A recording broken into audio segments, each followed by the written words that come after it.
¿Qué tal? ¿Cómo están todos y todas? Segunda clase de la cátedra Materiales. Hoy ya empezamos a desandar concretamente lo que habíamos visto en un principio cuando hicimos la descripción de lo que sería nuestra materia y estuvimos viendo algún caso concreto. Ahora entramos en lo que denominamos comportamiento mecánico, que no es ni más ni menos que saber eso de los materiales, cómo se comportan mecánicamente. Para saber cómo se comportan mecánicamente, lo que tenemos que hacer es conocerlos, como habíamos dicho, conocerlos, caracterizándolos para poder recomendarlos en los usos que nos indiquen las distintas problemáticas. ¿Cómo los vamos a conocer? A través de ensayos. Los ensayos que nos van a dar propiedades mecánicas y a partir de ahí decidiremos cuáles son los materiales más recomendables. Si pasamos al PowerPoint que tenemos preparado, ahí nos presentamos. Esa es la clase de hoy. Tracción es el ensayo que vamos a recorrer, el ensayo que vamos a ver y que vamos a averiguar qué propiedades vamos a obtener de ella.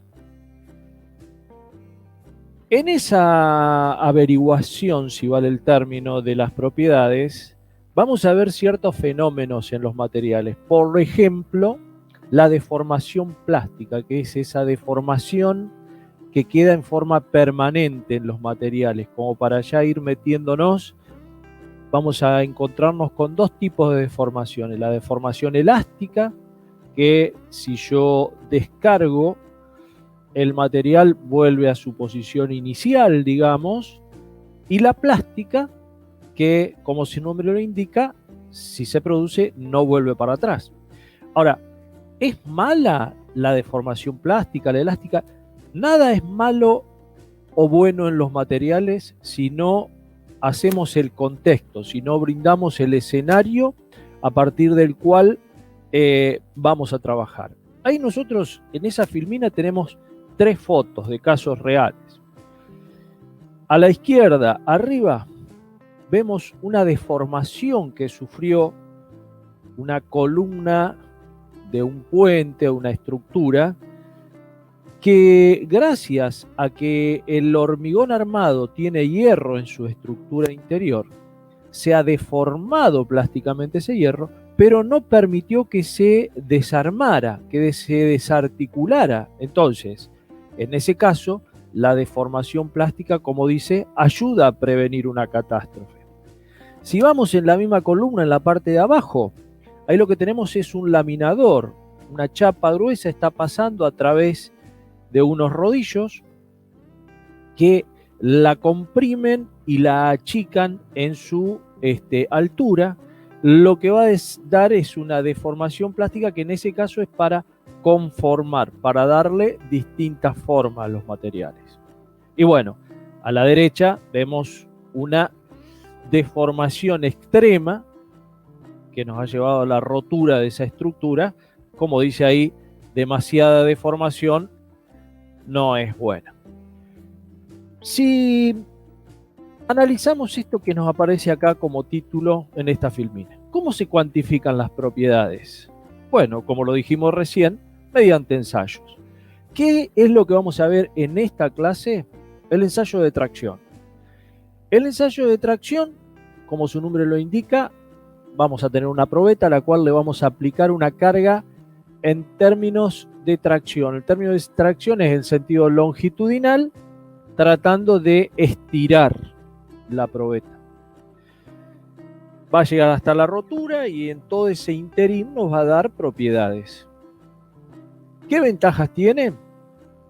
Es un ensayo rápido, es un ensayo relativamente económico, muy fácil de reproducir. Lógicamente que para eso vamos a tener que tener la máquina para hacer el ensayo y, como vamos a ver en la filmina siguiente, cualquier tipo de ensayo se deberá realizar bajo normas. Nunca vamos a hacer un ensayo del tipo que sea si no es bajo una norma, que es una especificación técnica que nos va a marcar paso a paso cómo se realiza, las medidas de la probeta, si la probeta puede ser rectangular, puede ser redonda.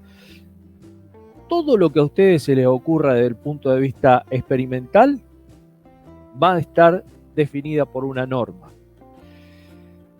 ¿Y qué es una norma? Ahí está, es una especificación técnica emanada de un organismo normalizador. El organismo normalizador en la Argentina es el IRAN. IRAN es una sigla que viene del Instituto de Racionalización de Materiales, que ahora es, como dice ahí, Instituto Argentino de Normalización y Certificación. El objetivo de una norma, como dice, es procedimentar un ensayo para sistematizarlo y que los resultados obtenidos puedan ser comparables en cualquier lugar del mundo. Porque la norma IRAN, que es argentina, tiene su análoga en China, en Japón, en Chile, en Estados Unidos, donde sea. Solamente con valores comparables podemos entrar a dialogar técnicamente para lo que sea con el mundo. ¿Cómo se redacta una norma? Esto es importante que lo sepan. Como dice ahí en la parte de abajo, siempre están los productores, los consumidores y el sector científico, que son los que van a discutir las partes de una norma. Como vamos a ver, ahí está, objeto, campo de aplicación, definición y demás.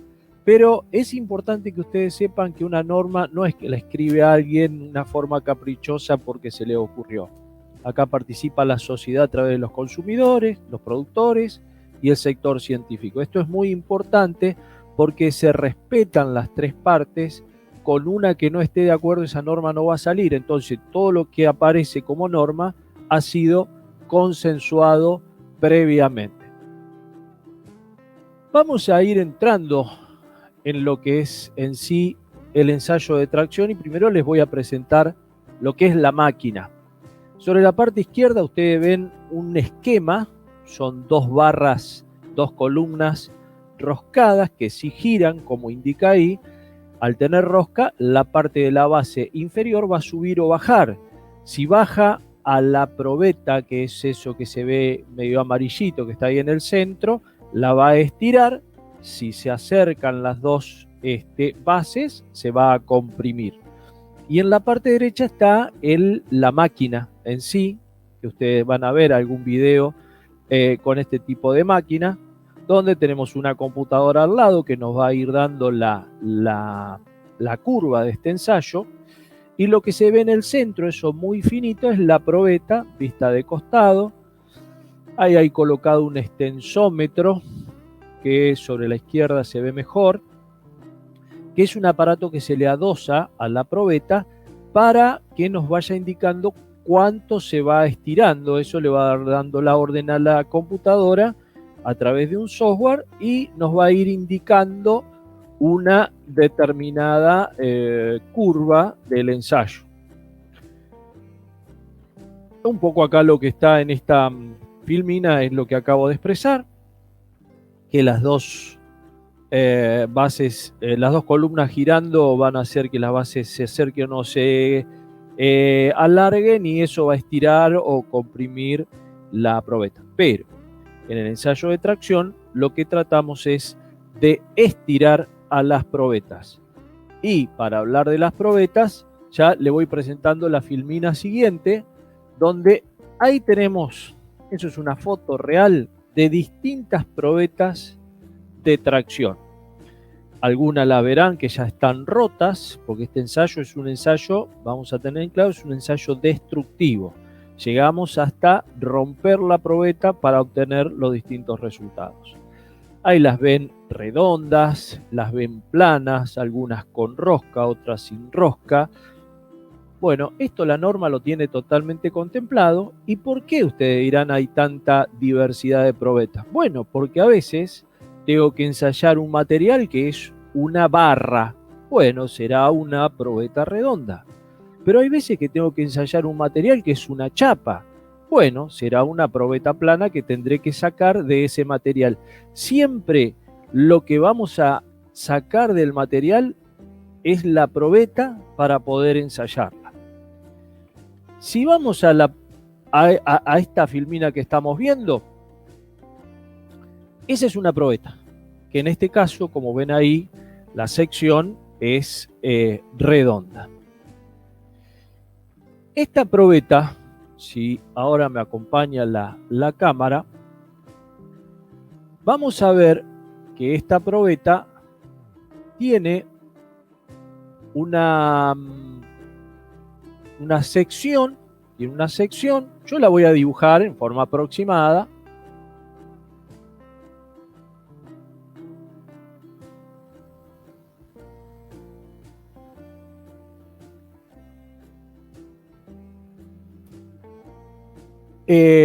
Esa probeta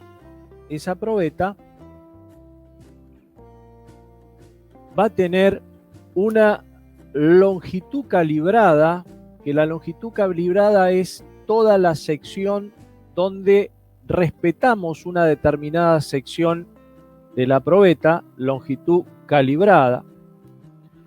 Pero que todas esas medidas las tenemos indicadas en la norma. Nosotros no vamos a inventar nada ahí. ¿Qué es lo que nosotros vamos a agregar a todas estas medidas que nos dan? Y ustedes la vieron en la filmina anterior. Antes de empezar a hacer el ensayo, con un lapicito vamos a tomar una medida en determinado lugar. Vamos a poner una medida, una línea y otra línea con un lápiz que nos va a determinar una longitud que le vamos a llamar LC, donde LC es longitud calibrada. Perdón, longitud de referencia, disculpen, me equivoqué, es longitud calibrada del anterior, que ya le he indicado. Esta es longitud inicial o de referencia. ¿Sí? Esta medida, y acá me había equivocado, me equivoqué en los dos, pero bueno, estamos a tiempo. Esto se va a llamar L sub 0. L sub 0, por eso es inicial o de referencia. La calibrada es la de abajo, que va de un extremo a otro, donde está la sección calibrada en una determinada medida. Dentro de la longitud calibrada va a entrar la L0, longitud inicial o longitud de referencia. Esa L0 también es una medida que nos va a dar la norma. La norma nos va a indicar qué medida va de acuerdo a las medidas de la probeta. Recuerden que la norma nos va a decir qué radio tendrá el acuerdo entre una sección y la otra, qué largo total, qué medida en la sección de amarre. Todo eso nos va a indicar la norma y con esas indicaciones vamos a fabricar la probeta que tenemos que hacer para hacer el ensayo. Si vamos nuevamente al PowerPoint, ahí vemos entonces que arriba tenemos la longitud calibrada, después sigue la L0, que ya la hice yo con un lapicito, la marqué. Ahí también me indica la S0. S0 es la sección inicial, que en este caso es redonda, pero si fuera rectangular, tomaría lado por lado y obtendría la longitud la sección en el caso que fuera rectangular. Pasamos a la filmina siguiente. Y ahí tenemos que nos dice que la forma y preparación de las probetas para el caso de los aceros, es la, como dice ahí, IRAN IAS U500-102-parte 2. ¿Qué me está indicando? IRAN es el instituto que normaliza y ese IAS es el Instituto Argentino de Siderurgia. Cuando aparece IAS estoy hablando de acero. Después veremos qué tipo de acero. Y un poquito lo que dice ahí es lo que yo les acabo de decir en la situación anterior de cómo las distintas medidas que tiene y demás. Pasamos a la filmina siguiente y vamos a ver lo que sería la curva que nosotros veríamos en la computadora cuando hagamos el ensayo que vamos a. Para hacer ese ensayo, recuerden que tenemos que aplicar una carga en el sentido longitudinal de la probeta que trate de estirar a la misma. Bueno, yo veo el diagrama sobre el eje de las ordenadas, tengo ahí colocada la carga P y sobre el eje horizontal o de abscisas tengo el delta L o elongación, que sería cuánto se estira. ¿Cuánto se estira qué? ¿La probeta? Sí, en definitiva, es la probeta. Pero si vamos a la parte inferior izquierda, ahí vemos una simulación de lo que sería la probeta. Fíjense que lo que está en celestito arriba dice L0. Esa L0 es la que yo marqué, ¿se acuerdan? La longitud de referencia, eso que me había equivocado primero que puse en el pizarrón, que es longitud de referencia, longitud L0. Bueno, esa es la marca. Ahora, ¿qué pasa? Cuando yo le agrego una carga P en el sentido longitudinal, fíjense que L0 ya no va a ser L0. Va a tener entonces L. ¿Por qué? Porque se estiró. El delta L es la diferencia entre la longitud estirada, que es mayor que L0 lógicamente, menos L0. Ese sería un esquema de lo que es un ensayo de tracción. Pero ¿saben qué? Para normalizarlo al ensayo, para independizarnos de sus formas y de sus longitudes, vamos a hacer un cambio en las medidas de los ejes, en el tipo de magnitud. ¿Por qué? Lo que era carga, ahora lo transformamos en esa letra sigma. ¿Qué es sigma? Ahora es tensión. ¿Y tensión qué es? La carga sobre el área. Si analizamos ahí, fíjense que en el sistema internacional, como dice, es Newton sobre metro cuadrado, que es Pascal. Eso es una medida de tensión. De ahora en más, entonces, el ensayo que vamos a hacer lo vamos a tomar en términos de tensión, ya no de carga, versus, en el eje horizontal tenemos a epsilon. Epsilon ya es la deformación, que ahora fíjense que el L menos L0 que teníamos como elongación en la filmina anterior, ahora lo vamos a dividir por la longitud de referencia. Y que tenemos delta L sobre L0. Esa situación se va a dar para el eje horizontal que determina las deformaciones. ¿Y cómo le vamos a llamar a esta curva? Curva ingenieril tensión deformación. Entonces, para redondear todo esto, la curva ingenieril del ensayo de tracción es tensión versus deformación. Vamos a la filmina siguiente y ahí tenemos a lo que va a ser la curva que vamos a obtener del ensayo. La tenemos dividida en tres partes, si ustedes ven. Acuérdense, ya dijimos tensión versus deformación. Y fíjense que estas tres partes las tenemos en colores. rojo, verde y azul. Y sobre la parte derecha vemos la definición de cada uno de estos sectores. La parte A, la roja, dice región de deformación elástica y me dice de dónde va hasta dónde va. Va hasta el límite de elasticidad o tensión de fluencia, que ahora vamos a ver de qué se trata. La parte B, la verde, es la región de deformación plástica homogénea, ya vamos a ver de qué se trata. Y la última parte es la inhomogénea y de dónde hasta dónde va. Vamos a analizar la primer parte. La anterior, ahí fíjense que... No, la anterior. Vamos a ver en la anterior, ahí vamos a ver región de deformación elástica. Vamos a analizar la primera, la parte roja. ¿De dónde hasta dónde va? ¿Hasta dónde se cumple? Hasta el límite de elasticidad o tensión de fluencia.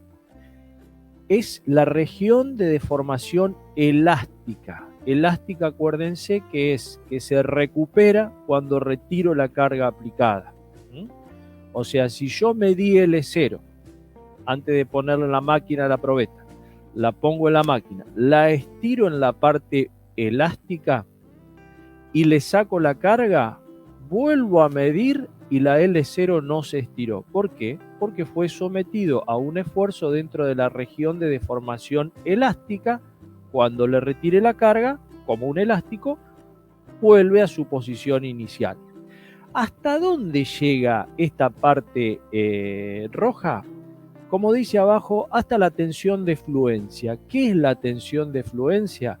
Es aquel nivel de tensión que acá está indicado como RP, a partir del cual el material entra a deformarse plásticamente. Entonces, vamos a analizar la parte de deformación elástica.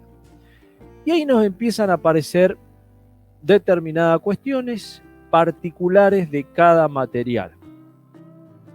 Aplicamos tensión, que es carga sobre superficie, se va deformando. Tenemos una recta con una determinada pendiente, o sea, si hay una recta es una parte proporcional. Esa proporción de la tensión sobre la deformación es el módulo de elasticidad. Esa E mayúscula es el módulo de elasticidad o módulo de Young. Esto que está escrito acá como módulo de elasticidad igual a tensión sobre deformación no es ni más ni menos que la ley de Hooke, que fíjense que Hooke esta la dispuso en el año 1678 y nos habla de cómo se comportan los materiales en la parte elástica a través de una proporcionalidad, que esa proporción está dada por el módulo de elasticidad. Bien.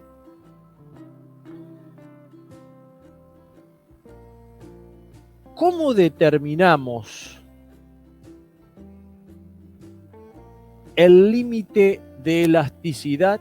O sea, ¿cómo determinamos la tensión de fluencia para decir, bueno, desde 0 hasta este punto estamos en una deformación elástica?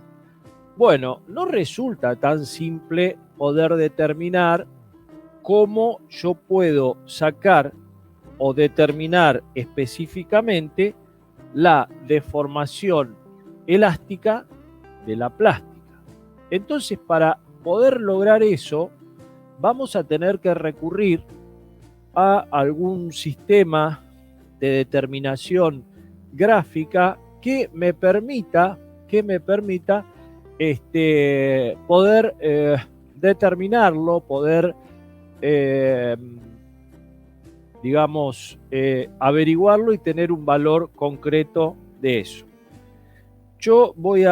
Vamos a volver al pizarrón.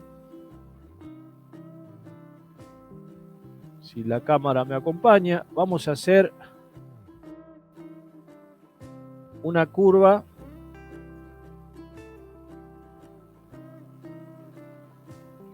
tensión, deformación. Ahí lo tenemos. Entonces ahora con otro color voy a hacer la curva, la parte elástica, que es una recta, con un ángulo alfa. Recuerden que el módulo es igual a la tensión sobre la deformación. O sea que la tangente del ángulo alfa es igual al módulo de elasticidad. Hasta aquí todo bien, pero ¿cómo hago específicamente para determinar este punto que digo es el límite de la elasticidad? A partir del cual, si yo sigo agregando carga, voy a tener una deformación plástica. Recuerden que Hooke esto lo hizo en el año 1678. ¿Cómo hacía para determinar ahí?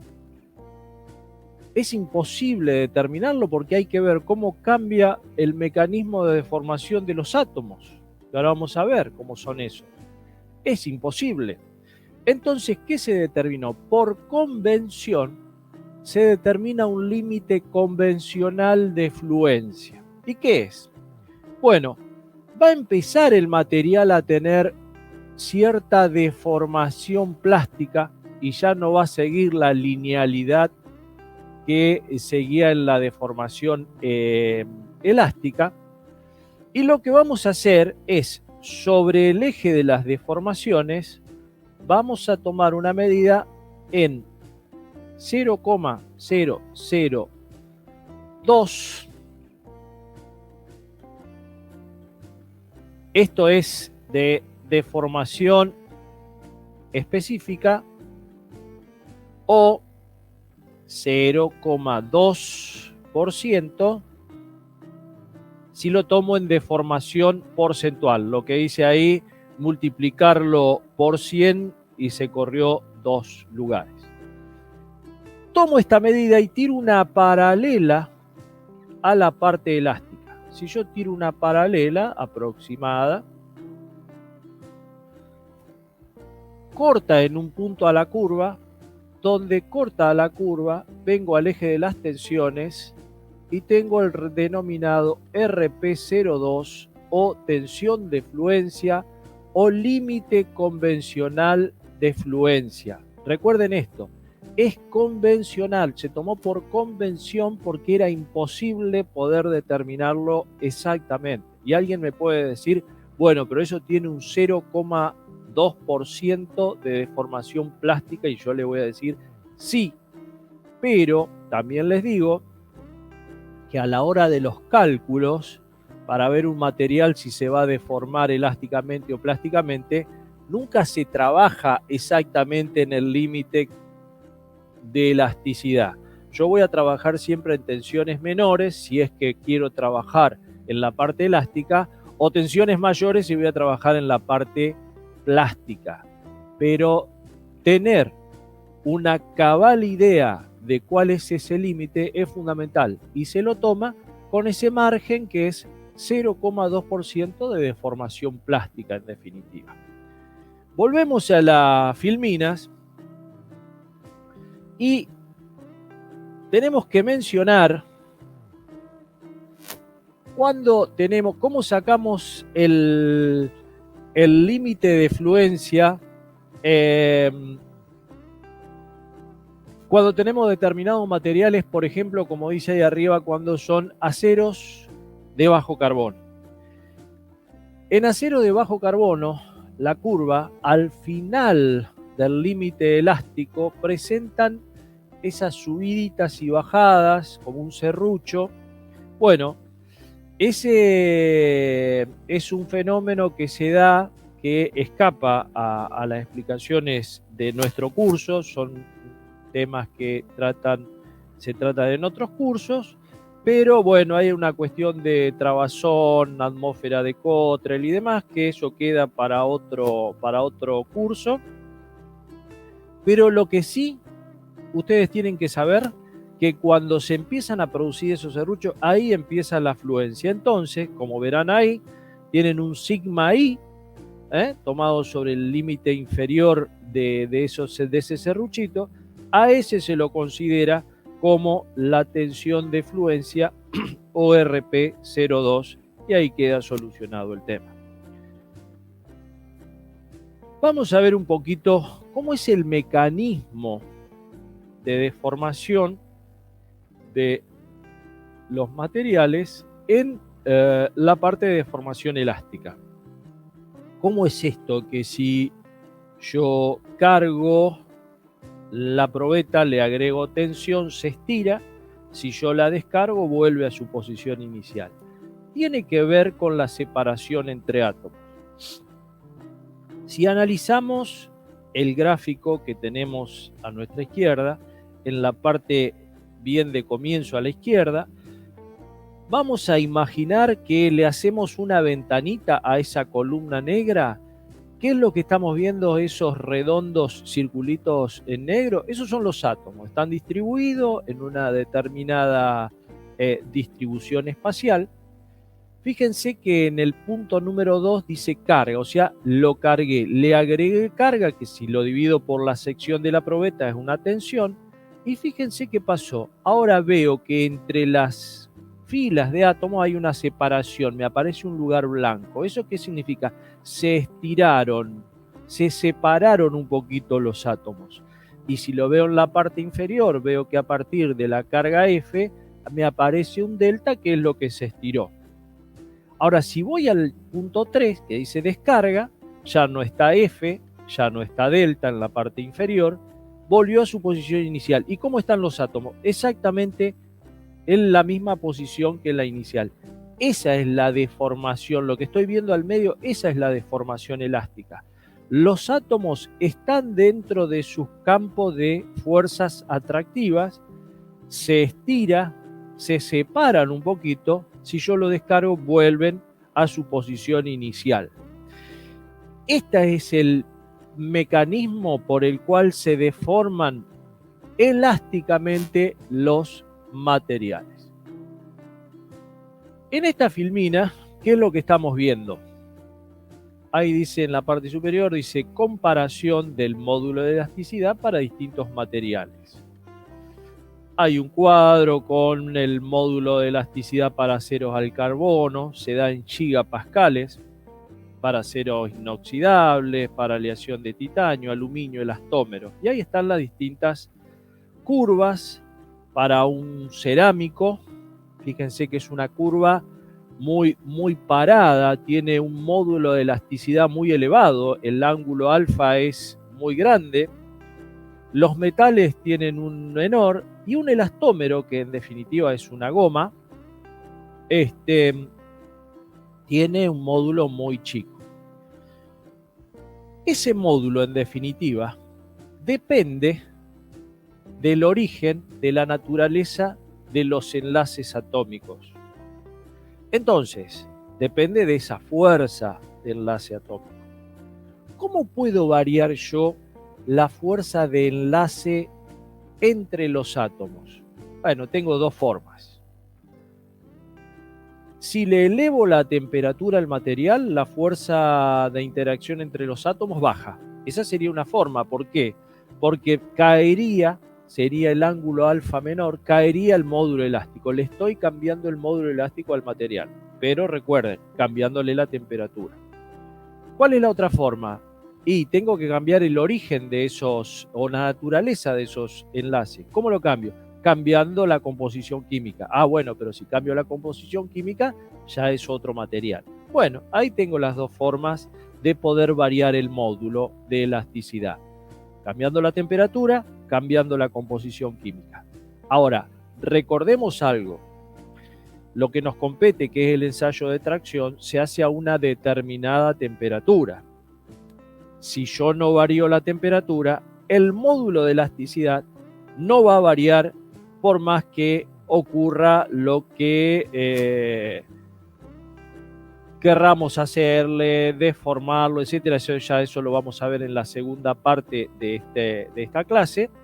Pero lo que les digo es que la única forma, lo que nos tiene que quedar acá, claro, la única forma de variar el módulo es si variamos la temperatura o la composición del material. Ahí tenemos lo que denominamos un caso de aplicación. Recuerden que en nuestra materia no decimos, no la llamamos práctica, nada. Casos de aplicación. ¿Por qué? Porque en definitiva son casos reales, casos que ustedes se van a encontrar, se pueden encontrar alguna vez. Y bueno, también vamos a ver que todo es puramente real. ¿Por qué? Porque fijémonos lo que dice. Leamos. Se tiene una barra de un acero Iran IAS 1030. Esto significa que es un acero al carbono con 0,3% de carbono. Ustedes todavía no lo saben, pero ya lo van a ver en nuestra materia también.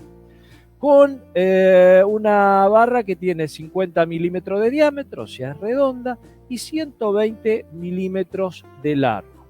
La pregunta que nos hacen ¿es estructuralmente posible aplicar una carga de tracción de 1000 kilos? Justificar la respuesta. Bueno, acá lo primero que vamos a explicar es qué significa estructuralmente posible.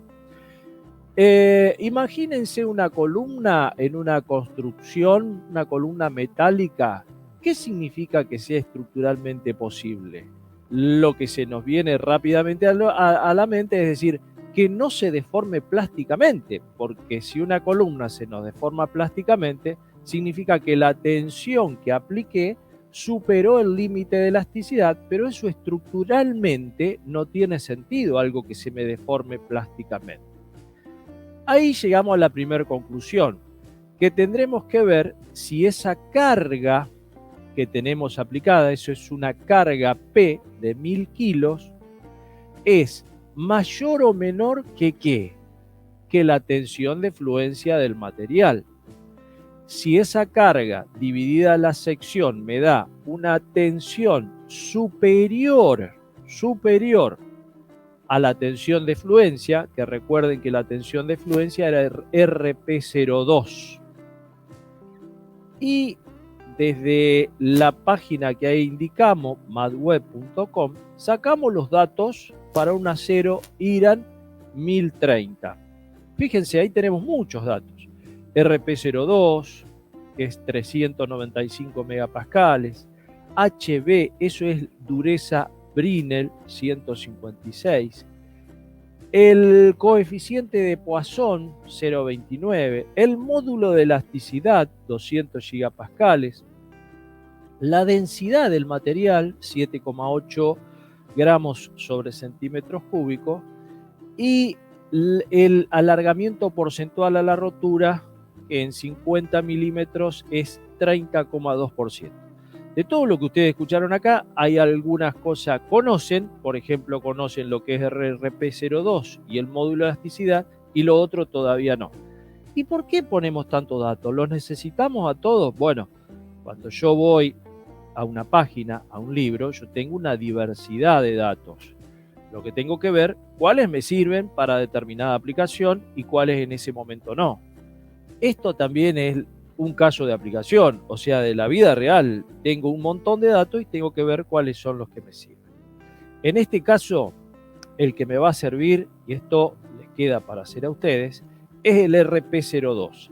Y yo deberé verificar si 1000 kilos dividida la sección de la probeta, que para sacar la sección tengo los 50 milímetros de diámetros, la carga dividida esa sección, esa tensión deberá ser menor que RP02 para decir que es estructuralmente posible. Si no, no va a ser estructuralmente posible si lo supera. Desde ya le digo que la cuenta le tiene que dar sustancialmente menor el valor de tensión, pero bueno, eso se lo dejamos para que ustedes lo resuelvan. Y la última parte del problemita dice, ¿cuál es la longitud de la barra bajo carga? Bueno, ahí vamos a la otra parte. Si tengo la tensión aplicada, si tengo el módulo de Young, puedo aplicar hook. Si es que estoy en la parte elástica y verifiqué que estoy con la tensión que calculé está por debajo de la tensión de fluencia. Si es así, ¿qué tengo que hacer? De la ley de Hooke, sacar la deformación, porque se acuerdan que tenía que el módulo era igual a la tensión sobre la deformación. De ahí deberé despejar, sacar la deformación. Cuando yo tengo la deformación, recuerden que la deformación era L0 menos, L menos L0 sobre L0 por 100. Entonces, ¿qué datos tengo de ahí? Bueno, saco la deformación, tengo la deformación. ¿Y qué otro tengo? Tengo el L0. ¿L0 cuánto es? 120 milímetros, es la longitud inicial. Como tengo la deformación, tengo la longitud inicial, lo que tengo que despejar es L solita, que sería la L final, y esa es la longitud bajo carga que vamos a sacar, que lo tienen que hacer ustedes. Vamos a la filmina siguiente. Y lo que vamos a definir por último dentro de esta región de tracción elástica es el coeficiente de Poisson. La primera aclaración, el coeficiente de Poisson es aplicable en la región de deformación elástica y me relaciona dos deformaciones, la longitudinal y la transversal. Yo ahí veo que el coeficiente me aparece con un signo menos, deformación en X sobre deformación en Z. ¿Por qué me aparece el signo menos? Porque va a haber una deformación que se achica. En X la magnitud se va a achicar, en Z se va a estirar. No existe la deformación negativa, pero lo que me está indicando es que se está achicando en magnitud. Por eso aparece ese signo menos. Y como dice ahí, en los materiales el coeficiente de Poisson varía entre 0,26 y 0,35 para los metales en general. Bueno, ¿qué aplicación pueden tener acá? Que por ahí tengamos en algún caso de aplicación la deformación según X y tengamos que ver cuánto se achica en determinada magnitud en la deformación transversal, etcétera. Todo eso se puede hacer en el régimen elástico, en la parte, solamente en la parte elástica, con el coeficiente bien dije, de Poisson. Con esto nosotros cerramos lo que es la primer parte del ensayo de tracción, que sería la parte de la región de deformación elástica del material. En la parte 2 o en el segundo video de esta clase de tracción vamos a ver la parte de deformación plástica. Bueno, como siempre decimos al final de los videos, a este video lo pudimos grabar en las instalaciones de un canal comunitario de la ciudad de La Plata, que es el canal comunitario Naturaleza Viva, que está en un barrio popular de la ciudad de La Plata, barrio El Retiro, a quien le agradecemos a este canal que nos haya permitido poder grabar esta primer parte del ensayo de tracción. Nos vemos en la segunda parte de este ensayo de tracción. Gracias.